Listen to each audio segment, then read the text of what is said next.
After his win in race 1, Paul O'Connell is back on pole position again in race number 2. Can he get a slightly better start this time and lead from lights to flag? In a way, we hope not, because race 1 was a fantastic encounter. Let's hope we get another really close race this time round.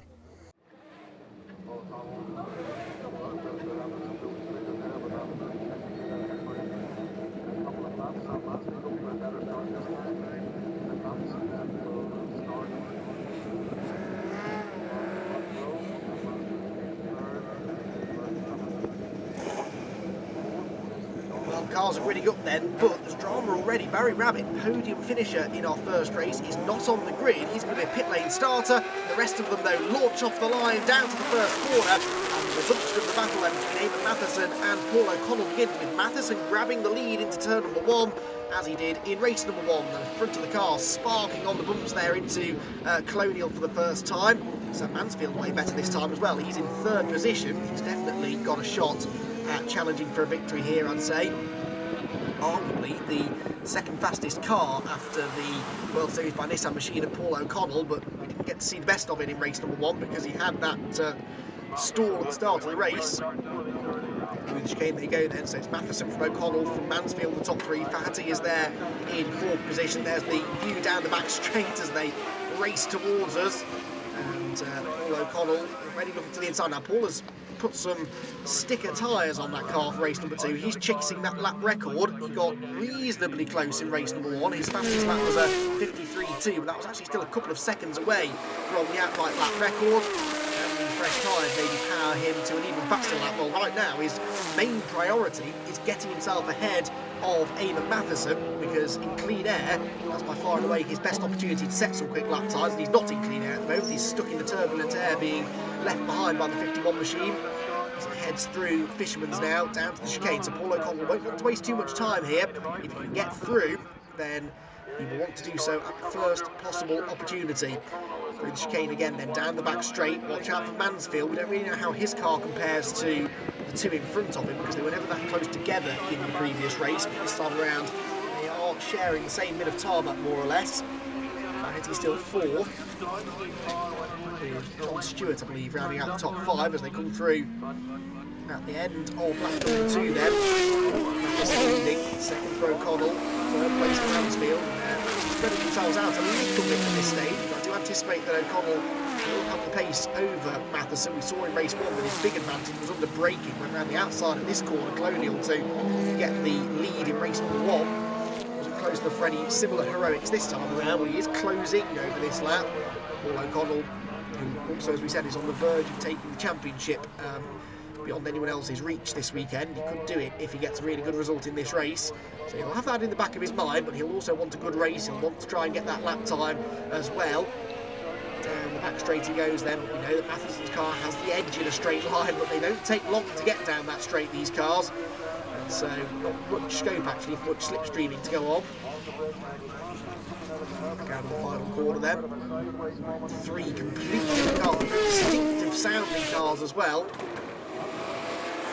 High picked whale there, the radical back of the group. I think it's Faherty. And then John Stewart. Barry Rabbit, by the way, has joined the race, but from the pit lane, as Paul O'Connell has his first serious look at the inside of Matheson into Colonial. Again, just a touch too far back though, but again, look how much later he is on the brakes into the right-hander at Fisherman's. He's clearly the quicker of the 2 through the corners, but it's so hard to overtake a car that is quicker than you in a straight line, because most of the best overtaking opportunities tend to come at the end of long straights. And look, it's only a car length or so between them as they go onto the back straight. By the time we get into the braking zone of the hairpin, that will have doubled, maybe even tripled. And Matheson is then not under pressure into the braking zone of the hairpin, although O'Connell had a little look there. If he was a car length or so closer, he may have committed to that move. Interestingly, we heard O'Connell saying after race 1 that he's flat out through death to stick this first corner as well, which is probably what allows him to have a go into Colonial. He's carrying more speed through the left hand. You can see visibly he's rocked the corner better. Looks to the inside line of Paul O'Connell going for the race lead, and will go through with relative ease in the end into the right-hander at Colonial. Paul O'Connell then out in front. He should now start to pull away. We know he's got good speed. He wants to try and push hard as early as he can though on those fresh tyres, trying to get the maximum out of them whilst they're in the early stages of their life. They will yield better grip, and therefore theory, better lap times. And he'll be now setting off after, if he can, that lap record that we mentioned in the first race earlier on, which is a 50.782. As I said, he needs to find a few seconds, but maybe that fresh rubber will be what he needs. Meanwhile, in his mirrors, we'll be able to see that Sam Mansfield is now closed in onto the tail of Eamon Matheson, so Matheson still has his hands full. This time, though, from the Radical when he starts to fill his mirrors. Here comes O'Connell in his first full flying lap in clean air, on fresh tyres, into Colonial and off at Colonial. He goes straight on onto the grass, and Paul O'Connell, what I said he wanted to push on those fresh tyres while he could, and he's thrown away the lead, and second place. Mansfield's gone through as well, so Paul O'Connell will be now kicking himself, because not only has he lost the lead, he's lost second place, he'll have dirt over his tyres, he's going to have dirty air again now as well, so he maybe won't be able to really get the full potential from these fresh tyres. That was just a driver pushing a little bit too hard, knowing that he had a limited amount of time before those tyres were past their best, and unfortunately he's gone off pretty much at the first opportunity. So on the plus side for us, it means we've got a real race on our hands now, because he's now not only going to catch the leaders, but he's actually going to get past two cars now to get back out in front. Neither of whom are going to be easy to overtake. So Matheson back in the lead then, Mansfield second, and O'Connell spitting feathers in third position, trying to catch back up to them. So Mansfield might have a go for the race lead here actually. He's closed right in underneath the rear wing of Matheson as they turn through Colonial again. Three of them into Fisherman's, and Matheson feeling the pressure here. They have the advantage in a straight line over the other two cars, but everywhere else around the circuit he seems to be struggling a little bit. And he's by far the oldest car in this little trio as well. So maybe doesn't have the aerodynamic abilities of the two cars around him, but he's very quick onto that back straight again, and Sam Mansfield is not going to be close enough to have a go into the hairpin. I don't think O'Connell's close enough to him to be a real threat on this occasion either, so the three of them stay in the same order as they turn through the hairpin and back along the start-finish straight once again, in what's turning into an enthralling race to the Moss Island Championship. Paul O'Connell now maybe moving back to within striking range of Sam Mansfield. He'll be heading into his favourite overtaking opportunity at Colonials, but this is also the place where he messed up a lap or two ago. Goes to the inside of Mansfield, reclaims second place though, nice move, just boxes Mansfield out, so there's no way back in line, and you can't really run side by side from the second part of Colonial without risking making contact. O'Connell then has a big look at the inside of Matheson, and can't get through there, but he again seems to have the speed here, doesn't need to get through. Mansfield will be trying to stay right on his gearbox to try and follow him past as and when that overtake comes for the race lead. Onto the back straight they come. What a sight they make as they all took into each other's slipstream down the back straight. Eamon Matheson, Paul O'Connell, Sam Mansfield, and O'Connell has a look at the inside from a long way back. Too far back in the end. Doesn't want to risk contact. He's got the speed, he's got the time, gets alongside onto the pit straight, but Matheson's got the horsepower advantage. By the time they reach the start-finish line, he's back ahead. O'Connell, though, he's got a good exit from Debtor's Dip. In fact, he's gone around the outside. O'Connell's gone through, and Matheson, I think, has a problem because he drops behind Mansfield as well. So Eamon Matheson suddenly loses the lead and loses second place pretty much at the same time. And so O'Connell reclaims the lead of the race, and he'll be doing his best now not to throw away again. So Mansfield into second, and Eamon Matheson in third. But we've seen a huge amount of changing of position here in the early stages of this race. Fantastic stuff. Is that now the order settled though inside the top three? Because you would say that based on the apparent speed of these three cars, you've got the quickest one in front and the second quickest one in second. And Matheson does seem to be struggling potentially with some car issues now. The car didn't seem to be carrying the speed out of Debtor's Dip that it should have been a lap ago. See if he has a similar issue this time around. Certainly can't seem to keep up with the two cars in front. So as they head on to the pit straight, there's Fergus Baherty still in fourth position. Without his sparring partner from race one, Barry Rabbit, who, as I said, is out there a couple of laps down. So Barry is actually running some competitive times though, every bit as quick as the second place battle actually. But unfortunately not able to fight for another podium. As Baherty through the right-hander at Colonial, through to the left. And then into Fisherman again, this Formula 3 chassis doing him well. Great things about this championship is that it is a potential retirement home for some of these cars that don't really have that many other places to race. One of the factors of single-seater racing is that as one chassis gets replaced with the next generation, there's sort of no use really at the top level of motorsport for the outgoing car, but there are championships like this and other similar ones over in mainland UK that do allow these cars to compete, and it's great long way that continue because it's fantastic to see these cars out on the circuit. O'Connell in particular, that World Series by Nissan car, not a car that you see much of these days. In with Barry Rabbit then, across the start finish line he goes. So he is 4 laps down, I believe, on the race leaders. Barry pushing hard, and Barry before racing along the way, he was saying that even if he's not in a battle, whilst he enjoys being in a wheel-to-wheel battle, he actually just enjoys being out there on the track in the car, sort of trying to beat his previous best lap times, getting to that limit and finding it. He maybe nearly exceeded it there into the chicane, got a bit sideways in the right-hander. Barry's one of those people that just enjoys driving fast racing cars, and that's what he's doing now in the Formula Renault. So he holds one of the outright lap records, one of the top 3 outright lap records anyway, at the Mondello Park circuit over in Ireland as well. So Barry, as I said, a very acclaimed driver, getting to grips now with a new car, this slightly newer generation Tatius Formula Renault 2-litre chassis. There goes John Stewart meanwhile across the start-finish line. John Stewart is in one of the Formula Ford EcoBoost cars that came in getting on for 8 or 9 years ago now.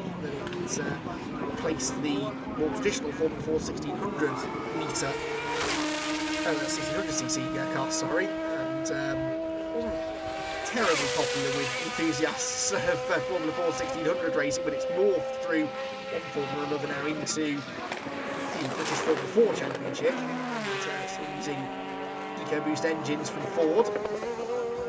Here's a car whose engine I fear is not producing the amount of horsepower it was earlier on. That's Eamon Matheson, and so Fergus Faherty is catching him now. This is the fight for 3rd position that's developing quite nicely. Faherty seems to have a definite edge here. Fisherman's down the chicane. This is definitely where his car should be quicker, but it just can't live with Matheson's speed in a straight line. Although Faherty is capable of lapping quite a bit quicker than Matheson, he's not going to find it easy to get through. Barry Rabbit knocking up in the background as well. We saw through the chicane there. He's then into the braking zone at the hairpin. Into the pit straight once again through the tight right-hander at the end of the lap. Past the start finish straight, past the pit lane. To another lap they go. It's like 3rd place. Very, very evenly matched now. Colonial though, and well, look at that, much more speed taken out to the first corner for the Formula 3 chassis of Faherty, and he goes through into 3rd fairly easily. So yeah, I'm pretty certain that all is not right with Eamon Matheson's machine. Dropping well back, nowhere near the pace that we saw from him in the early stages.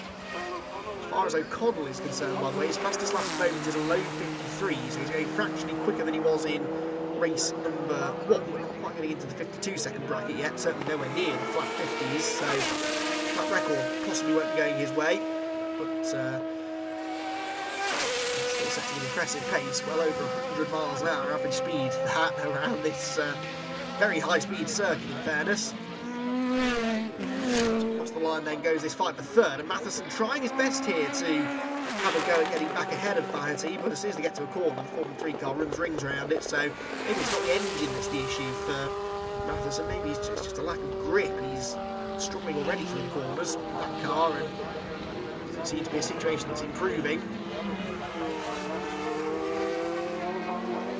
Faherty then now in 3rd, can he catch Sam Mansfield? Doubtful, he's about 15 seconds behind him. Mansfield in turn is nearly 10 seconds down behind Paul O'Connell, the race leader, so it's all rather spread out here, unfortunately, in the second half of the second race, but it's one of those races where you sort of don't mind, actually, because you just, certainly for those watching trackside, just get to enjoy these spectacular machines being driven around what is a spectacular circuit. You wouldn't think it necessarily to look at a map of this place, but with the bumps and the narrow nature of the track, it is a real spectacle seeing these cars being pedalled to within an inch of their life around this place. Rabbit there in the Formula Renault car looking to close in and unlap himself from Eamon Matheson. He's not going to unlap himself from this time though. Paul O'Connell setting a stonking pace out in front. Crosses the line onto another lap now, getting into the closing stages of this 15 15-minute plus 1 lap encounter though, and it's been not a faultless drive from O'Connell, it's fair to say. Threw it all away nearly at this corner earlier on, just as he got the race lead, fought his way back through though in fairly rapid order, managed to get past first Sam Mansfield and then Eamon Matheson with relative ease it seemed. Since then has pulled away into a lead and he's not looked likely to throw away again. Actually afford a grassy moment now probably and not end up losing any more positions. There's Mansfield in the background, look, only just turning into the chicane. It's Paul O'Connell looking good for the victory, looking good for the championship as well therefore. And that is certainly going to be a good achievement for O'Connell come the end of the season. Start finish line, sees the last lap board, one more time around the Kirkistown circuit then for Eamon Matheson. 1.5 mile circuit, just over 1.5 miles. I think this place, as we've said, in the low 53s at the moment is O'Connell. Around about 102 miles an hour that. Fisherman's. He's been pushing hard on this lap though, he's got one last chance on a relatively light fuel load here to try and improve upon his previous best lap. Nice way to round out the weekend as well for O'Connell. Gets out to the chicane, back along the back straight then behind the paddock, down into the braking zone at the hairpin. One more corner to go for Paul O'Connell. Hits the brakes as late as he dares. Nicely controlled, turns in, heads out of the final corner, and Paul O'Connell is going to be a double winner this weekend in the Moss Island Championship. Comes across the start-finish line, takes the checkered flag now, and sets a new fastest lap on the last lap as well, a 52.954. It's not a lap record, but it is the fastest lap that we've seen here all weekend long. So Paul O'Connell with a dominant victory in the end, but it was a very entertaining first half of the race, that's for sure. Sam Mansfield will come home in second place, nearly 13 seconds back at the flag, with Fergus Faherty third, and Eamon Matheson dropping way back in fourth position. John Stewart was fifth and 1 lap down, whilst Barry Rabbit is classified a finisher, albeit 4 laps down in sixth. Well, Paul, double race victory here at Kirkistown. I know you put some fresh tyres on there for that when you were going for that fastest lap. You got it, and a decent lap time as well. Yeah, good to get the fastest lap of the race at 52.954 apparently. Good to get it. Yeah, I was hoping for a little more pace to try and lap record here is 50.7, but I was fairly sure I'd be a little bit far away from it, but I was right, funnily enough. But yeah, it's something else to chase for next year. We're trying to constantly see if we can improve the classes. Everyone just seems to go, faster and faster every year, finds more speed every year. It's brilliant. It's a great class for that. And another great race there, particularly in the first 2/3 or so. You went from sort of starting on pole, dropped down the order, got the lead, dropped back again. What was going on? Yeah, it was, as ever, an architect of my own demise, and a lot of times I thought I was better than I was. Eamon pipped me on the start. He's excellent on the start anyway. So he got ahead of me into the first corner. I spent a couple of laps behind Eamon then, and managed to squeeze past him. And when I passed him, of course, I was trying to build a gap as fast as possible before I get to the next straight, before Eamon will squeeze past me again. I think I passed him actually in the inside of Debtors, which is, wouldn't advise anyone to be doing that. So I outbraked myself into Colonial 1 and took a little grass track, and by the time I got back on, Eamon and Sam had both passed me, so it was a real dice with Sam in the Radical SR8 and Eamon in the Jade Honda K20 Turbo, just trying to catch up with the guys and tidy myself and try and squeeze past Sam, and then eventually trying to squeeze past Eamon. And in fairness, it's good, firm, fair racing by the lads. They'll give you a car's width. They won't give you any more than a car's width, but they'll give you a car's width. And great close racing for finish. And just thankfully there was enough pace in the car once I got clear of the guys and built a little bit of a gap. I could manage the gap from there then, luckily. Well, it's been an absolute pleasure being here to enjoy the spectacle that you guys produce, and looking forward to the next time already. Yeah, brilliant, and like that, we're always welcome to new competitors. There's lots of guys with cars and sheds, It's a real friendly atmosphere here. They're a nice bunch of guys and girls, and we'd love to see a few more clients coming out because they're cool cars. They sound great. What's not to love? It's like surreal. That's the word. Well done, mate. Congratulations on the 2 win. Appreciate it. Thanks a million, and thanks for coming. Well, Sam, second place finish. You're on the podium this time in race number 2. It's been an eventful day, but this car has caught quite a few people's attention. Absolutely, yes. There's quite a noise off it. It kind of always creates a bit of a stir. Great race, I have to say, a lot better than earlier. The first race we stalled off the line, a bit of an embarrassment. We eventually got going, but this race it was brilliant. The pace was there. It wasn't quite up to Paul's pace, but we managed to pull in second, so I was happy enough. It's not just the noise this thing's made that makes the speed, the acceleration, the corner speed. It's a proper bit of kit, isn't it? Tell us a bit more about the car and how long you've had it. I only got the car the start of last year. It's a Radical SR8. It's a 2.7 V8, about 420 horsepower, and weighs about 550 kilos. So it's no slouch. It's well able to go. We're pulling about 155 mile an hour through the left-hander at deaders. It's flat, no lifting at all, so it's quick. And it's perfect for a series like this, isn't it? Where it's not quite anything goes, but it's sort of that vibe, isn't it? Absolutely, yeah. Anything goes. As quick as we can possibly go, no matter what it is, all the better. Proper motor racing. Absolutely. Well, third place finish in race number 2. A little fortunate, I guess, with other people's misfortune, but you've been there or thereabouts all day. Yeah, thereabouts all day. I'm the first 2 litre across the line. The rest have the bigger power, 480 horsepower cars. But it's great to get third place, you know. Eamon was third for a good while, and then some misfortune happened to him, so I eventually got third. So great, yeah. You had a nice battle with Barry in race 1 as well, didn't you? And these two cars, complete different cars, obviously, but seem to be similar on pace. Yeah, very similar on pace, which was great. There was nothing between us in race 1, and unfortunately Barry had some problem for race 2 and missed out because it was no nip and tuck the whole way. You know, it was great. What is it that attracted you to this series then? Used to race go-karts for years and years, gearbox karts. Seen a few bad crashes, and I said it's time to put something around me if I'm going to keep racing. So I had a 250 go-kart, so I switched to a single seater with a monocoque. So that's what brought me to this, you know. Well, it's been a real spectacle watching you guys race out there. Well done. Yeah, thanks a million. Great to be here. Yeah, thank you.